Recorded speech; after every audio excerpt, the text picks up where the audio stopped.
What is up, Buck Doug Houdini in the garage? Today I come to you to share an inconvenient truth. That's right, I've discovered a veritable global catastrophe, a calamity, a knocking at our door. Nobody even seems to see it coming, which is why today I want to spread awareness for the growing ZJ Grand Cherokee disappearing crisis. That's right, the ZJ Grand Cherokee has become an endangered species and no one even seems to care. No one even seems to notice. I noticed. Did a little bit of research. We're going to talk about it here today. Without further ado, let's get into it. So what I'm talking about is the ZJ has leapfrogged the XJ for being a rare, sought after, hard to find, expensive vehicle. What am I talking about? Well, all vehicles become rare given enough time. Why? Well, for two reasons. The longer a vehicle sticks around, the more likely it is that somebody's going to feel nostalgia for it. Somebody is going to be drawn to that. I'm sitting in a parking lot right now staring at what has to be about a 2015 Hyundai Sonata. Nobody cares about that car today. Nothing against the Hyundai Sonata. Nobody cares about a 2015 Hyundai Sonata today. But in 30 years, there's probably going to be a whole group of people that want 2015 Hyundai Sonatas because they don't make them anymore. The technology represents antiquated, older technology, and in the car world, that spells desire. People love driving around in older, antiquated technology. Now, what does this all have to do with the ZJ? Well, the ZJ is an incredibly popular vehicle after the fact. It was popular during its run too, but it became even more popular after the fact. Why? Because it had the 4-liter, because it's a Jeep, because it has solid front and rear axles, because it's incredibly capable, because there's a ton of aftermarket support for it, because it has some of the greatest motors ever made. The 5.2 Magnum, great V8, the 4-liter. Fight me in the comments about the 4-liter. I'll do that all day. All right. The ZJ is an incredibly popular vehicle, as is the XJ for mostly the same reasons, as is the WJ for mostly the same reasons. Now, the only difference is the ZJ was the first of those to go out of production. It hasn't been made since 1998. They made the ZJ, or the XJ rather, all the way to 01. And they made the WJ all the way until 04. So right there, you're at a disadvantage because over time, the other thing that happens, aside from nostalgia building, is just natural wear and tear. These vehicles get taken off the road. Trees fall on them. They get in accidents. They get neglected. Rust claims them. Motors blow up. People do whatever else to them to destroy them. And that's not even talking about the extracurriculars that a Jeep has to go through. That's what we're going to talk about later. Let's look real quick at some numbers. XJs, they made, over the course of the XJ's run, 2,884,175. That is a lot of vehicles, almost 3 million vehicles. They made the XJ for almost 20 years, 84 to 01. The ZJ, they only made it from 93 to 08. Over that time, they made 1,251,473 ZJs. That's a lot of ZJs, but it's still less than half of the XJs. Now, I know that they made the ZJ for less than half the amount of time, but that's still, we're dealing with the pool. That's what we're talking about here. The pool of vehicles that us operating and being fans of these vehicles after the fact, after their production run, that's all that we have. You know, that 2,884,175 XJs is all that will ever exist.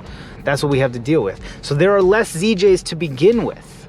All right, let's look at some of the ZJs that I was able to find easily in my area. I Google searched Grand Cherokee from 93 to 98. This is what came up. The first one I found, this 94 quote-unquote Woody ZJ, asking $75,000. $75,000. Amateur hour, get your stuff together, bud. $7,500, 165,000 miles. Now, you'll notice right away, if you know anything about ZJs, while they did make a Woody wagon ZJ, this is not it. This is custom wood that somebody put on this ZJ. I love their hustle. I love that they went for it. I don't think it looks good. I wouldn't really want to drive this vehicle, even though I love the Woody look. I think the panels are the wrong proportions. It looks weird on the red.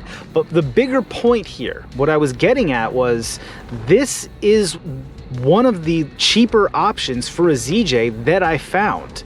And it's completely niche. It's not it's not something I would buy as a daily driver. Somebody has customized this and now they're selling it as a custom vehicle. $7,500 for a ZJ with 165,000 miles on it is not par for the course. All right, let's move down the line. This is a quote-unquote low mile ZJ. That's what was in the description. It's a 95. They were asking $4,000. Now they're asking $2,500. 175,000. That apparently is a low mile ZJ. Now, what was the next one that I stumbled on? You can't make this up. In order, the first one that I found when I put that into Craigslist was the Woody. The second was the alleged low mile. The third, 1998 ZJ Unlimited 5.9 liter, 41,000 miles, $21,000, and this time I didn't misspeak. $21,000. And you know what? This Jeep is worth every dollar of it. The Niner is one of the rarest Jeeps ever made. It's one of the most sought after SUVs of all time. It goes right up there with the Typhoon and the Cyclone for amazingly cool 90s SUVs that if you have the opportunity to buy a clean, low mile one, beg, borrow, or steal. Move a kidney if you have to. Buy this thing. In fact, the fact that I don't have 21 grand laying around to buy this Niner is gonna keep me up at night.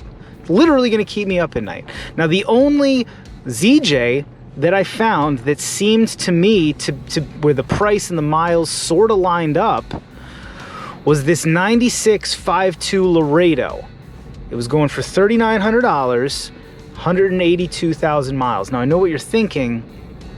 This is worse. It's more miles and a higher price than the 95 quote-unquote low mile, but this was a single owner vehicle. If you look at the pictures and the description, it's a really great looking vehicle. Now, conversely, without even trying, I found 3 or 4 XJs that fit into the following category: 160 to 200,000 miles with the 4-liter, 4-door automatic transmission from $1,500 to $3,000. I could find one of those all day on Craigslist or Facebook Marketplace. Now, is that different from when I was a kid? Yeah. When I was first coming into the world here of Jeeps, to get an XJ with 150,000 miles, you could probably pay 500 bucks. And slowly that's been edging up. And since the XJ, they made so many of them, and there are so many XJ fans, that slow progression has been forefront. If you belong to any forums or follow any pages or groups that deal with XJs and XJ fandom, at some point somebody's brought up the fact that the XJs are disappearing, and everybody is pretty nervous about it, because literally there was a Jalopnik story not too long ago where somebody, I think it was a 95, classic, great shape, never modified, 4-liter, 4-door auto box, and it went for like 15 grand. And at some point, that's going to be the future of the Cherokee. But the bigger problem, and what I wanted to talk about today, is that that's where we're at with the ZJ already. I always thought I had time to daily a ZJ. I've been dailying unibody 90s Jeeps my entire life.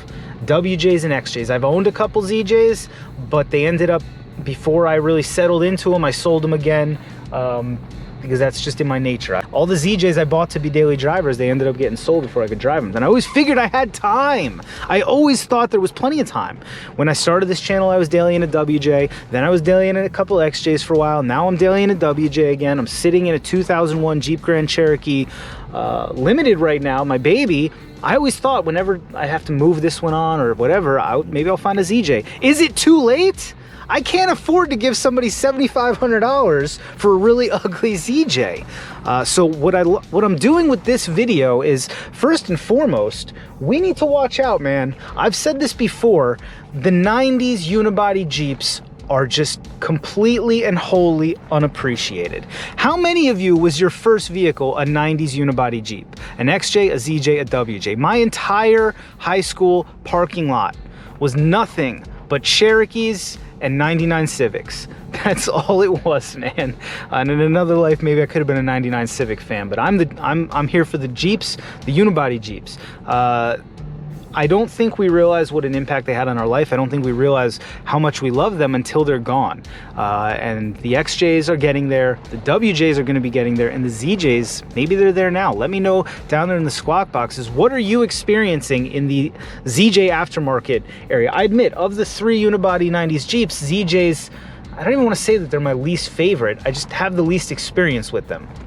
I think maybe because Eric always did the ZJ thing, I was like, we got that covered over there. Eric is the ZJ guy. I will happily be the XJ and WJ guy. But I'm worried now that maybe I missed my boat. Friends, countrymen, fellow Jeepers, that's all I have to say on that. Let me know down there in the squawk boxes. Do you agree? Have you also experienced this phenomena where the ZJs are just disappearing and the ones that are left are very expensive or totally hooped? I know we've all been looking out for years for this happening with the XJs, but slowly it's happening with the ZJs, and I can even start to feel it happening with the WJs. In another 5 years, we're gonna be having the same conversation with the WJs. So if you've always wanted to get your hands on a cheap ZJ, you may have already missed the mark, but if not, today's your last chance. Don't wait till tomorrow. They're all gonna be gone. Same thing with your WJ.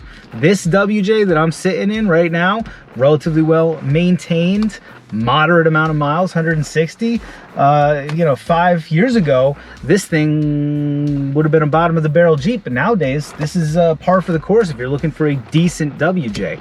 So it's a huge bummer. I think car guys never see this stuff coming until it's already gone. It's already happened. You're a kid, you're a teenager, you fall in love with a certain vehicle that's popular at that time. That's how Eric and I got into these Jeeps. We were raised on these Jeeps. It never occurred to us that someday maybe it'd be hard to find an XJ. Maybe it'd be hard to find a ZJ. I'm just coming to terms with the fact now that someday it's going to be hard for me to find a WJ. I've been dailying a WJ or had a WJ in the driveway pretty much my entire adult life. There are very few times when I haven't owned a WJ, but that's because they were easy to come by. Anyway, so leave me a comment down in the squawk boxes. What's your experience with this, whether it's with ZJs or XJs or WJs, whatever else. What do you think about that custom Woody ZJ? And what do you think about that Barrett Jackson $21,000, 41,000 mile Niner?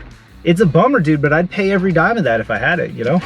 And it's crazy to think about a 24-year-old Grand Cherokee going for 20 grand, but that's where we're at. So let me comment down in the squawk boxes. I'm really, really interested to hear what you have to say about this one. If you like the video, that's just common sense. Subscribe to the channel. All that stuff helps me make more videos. I know it may not be for you. I mean, you may not get anything out of liking and subscribing, but it helps me. So if you like what I do, you want me to do more, you get it. Like, subscribe. As always, thanks for watching.